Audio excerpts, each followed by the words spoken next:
All right, welcome back to The Explainer. So today we're tackling a concept from Napoleon Hill that honestly flips everything we've ever been taught about education totally upside down. I mean, we spend our entire lives being told to just gather facts, get degrees, and collect data, right? But Hill argued that specialized knowledge alone is completely worthless.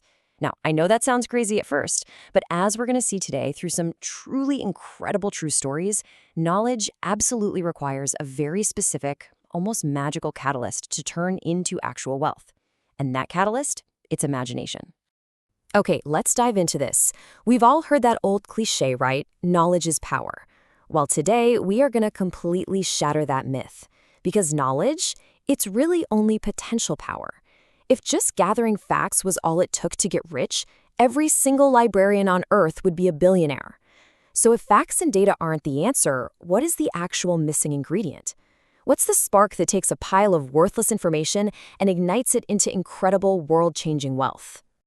Napoleon Hill actually hit the nail on the head here. He wrote, and I absolutely love this quote, "Knowledge will not attract money unless it is organized and intelligently directed through practical plans of action."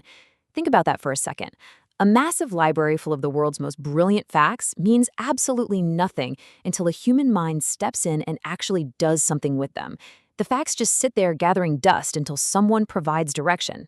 Because at the end of the day, information is powerless on its own. Specialized knowledge is literally just raw material. It desperately needs a catalyst to react with. To truly understand how this works in the real world, we need to look at a historical demonstration of this exact concept in action. We're going to travel back in time a bit to look at an old country doctor who had one final piece of business to wrap up in his later years. Now, what's really interesting about this is how it all started. This old country doctor decided to sell off everything he had left of his business to a young drugstore clerk. The agreed-upon price for the whole shebang? Exactly $500. Now, that doesn't sound like a fortune, but wait until you hear what the clerk actually got for his money. So, for those $500, the young clerk got a large iron kettle, a wooden paddle for stirring, and this little slip of paper. And on that paper was a secret beverage formula. Now, let's be totally honest here. On its own, that piece of paper with the formula was virtually worthless. Do you know what it actually was? It was literally just a recipe for sugar water with a little bit of flavor thrown in. That's it. A kettle, a paddle, and a recipe for sweet water. I mean, this clerk didn't have some crazy scientific advantage. There was no massive chemistry breakthrough, no magical new ingredient hidden in this sugar water, not even a patent to protect it. He just had the kettle, the paddle, and the knowledge of how to mix the formula together. As far as specialized knowledge goes, it was completely unremarkable. So, the crucial point is what happened next. The clerk added the one thing to that kettle that the doctor never had, which was imagination. He didn't just see a pot of sugar water. He genuinely believed that this drink could be sold to everyone, everywhere, forever. And then he took action. He started putting the name of the drink on calendars, on clocks, on fans. He hired salesmen and sent them all across the country. He wasn't just bottling syrup in a kettle anymore. His imagination allowed him to build an entire brand. Because that young drugstore clerk, that was Asa Candler. And that $500 sugar water recipe, yeah, that became Coca-Cola. This isn't just some fun piece of history. It is a staggering demonstration of Hill's point. The formula was the specialized knowledge, completely worthless while it was just sitting in the doctor's pocket. Imagination was the vital missing ingredient that Candler brought to the table, and it turned a $500 iron kettle into an enduring, global empire that literally still dominates the world today. And this brilliantly illustrates why Napoleon Hill devoted an entire chapter to this one subject. He theorized that our brain's creative power is actually split into two distinct functions. You've got synthetic imagination on one hand and creative imagination on the other. Let's break down exactly how these two different functions operate.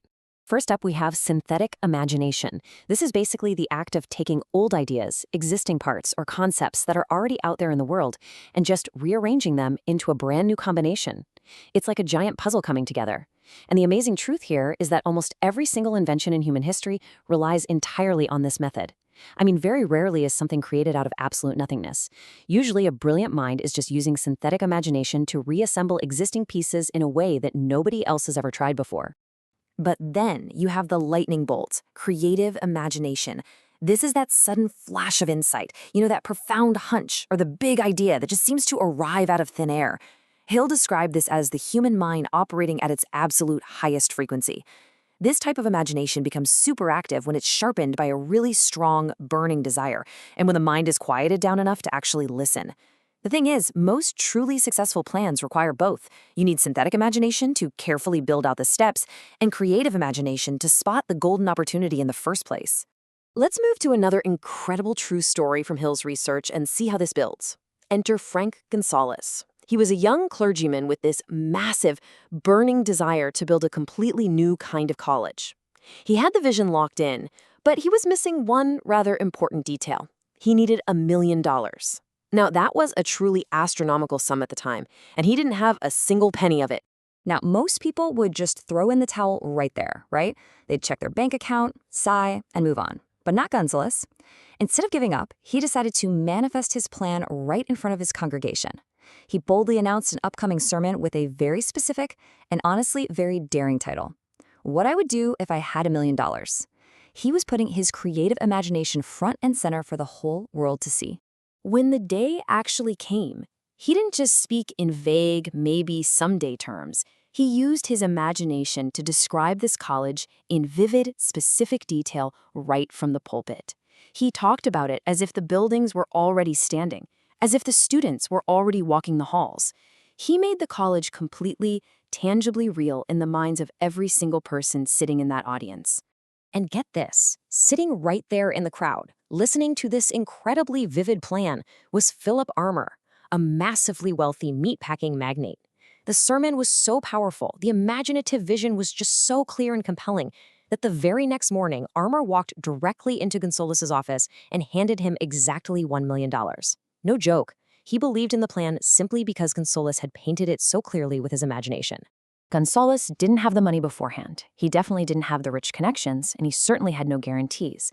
He just had a plan, and the imagination to describe it as if it were already a reality. And just to anchor this miracle in our modern world, that dream he funded that morning, it was built, and it still stands today. You probably know it as the Illinois Institute of Technology. It's a massive, prestigious institution born entirely from one man's vivid imagination. And I think this serves as the perfect reminder of the overarching lesson here. Information is everywhere, and frankly, it's cheap. Actually, it's cheaper now than it has ever been in human history. Just collecting facts, reading books, and memorizing data will never be enough to guarantee success or wealth. The facts are just the iron kettle. You have to be the one to provide the spark. So we can distill all of this down into a really simple, actionable formula. This is what separates the people who turn ideas into massive income from the people who just, collect trivia. First, combine. Use your synthetic imagination to take existing knowledge and piece it together in totally new ways. Second, imagine. Use creative imagination to see the vision clearly, just like Gunsaulus did from that pulpit. And third, act. Intelligently direct that vision into reality, just like Candler did by plastering Coca-Cola on calendars and fans. Which brings us to a final provocative thought I want to leave you with today.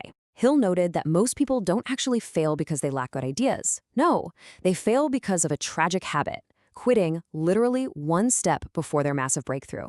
You have the knowledge, you have the capacity for both synthetic and creative imagination. The only question left is, are you going to apply these concepts and push through, or will you quit right before the lightning strikes? Think about that for a while, and we'll see you in the next explainer.